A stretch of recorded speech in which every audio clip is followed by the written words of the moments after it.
This has been a big issue since last night. A water main break near Monroe and Robinwood. This transmission main delivers water to western Lucas County. So this is more than just a problem of flooded roadways. Tatiana Cash is live near that issue this morning in the Old West End. So Tatiana, what is it looking like out there right now?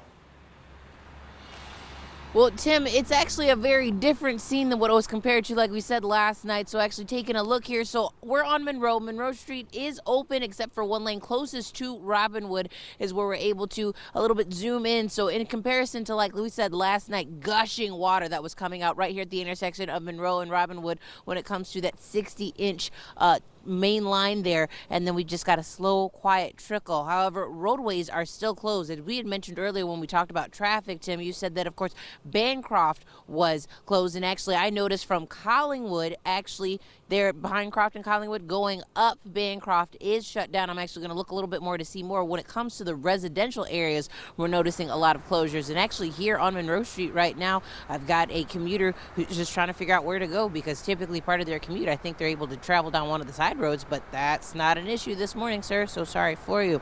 Now, when it comes to the roadways, of course, because of the water that froze, it's going to make for some slick, slippery conditions, and as we say, commuters definitely going to be impacted. Now, we reached out to the Toledo Museum of Art because, of course, they're right in front of this, and they tell us that this actually has not affected them, but they are keeping an eye on the situation. The 60-inch transmission main actually feeds water to western Lucas County, and so the city has notified regional water powders about this break.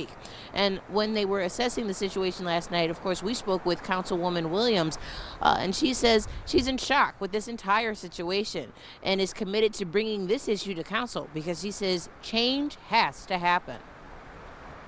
Definitely have to focus on the infrastructure. These things like this can't happen and they're happening more rapidly than we would like it to happen. So we really got to go back to the drawing board to see what needs to be done for the city's actual infrastructure.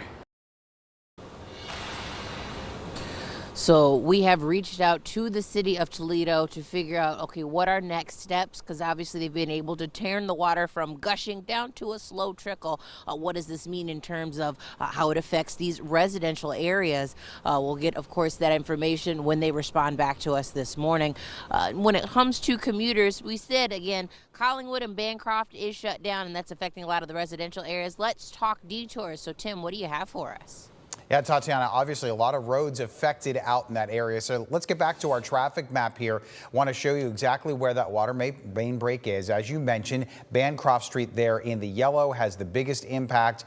Detours, you can go a little bit further north to Central Avenue and go east-west. You can also take Monroe Street, which is kind of the bottom left-hand part of your screen there. That will get you through that area. The good thing is pretty good grid system there, so there are other roads to take you around there, but you definitely want to avoid West Bancroft there this morning. And the city of Toledo says water line breaks and repairs are the most common reason for issuing a boil water advisory. However, as you can see here on the city of Toledo's website, there are no reports of any active advisories at this time.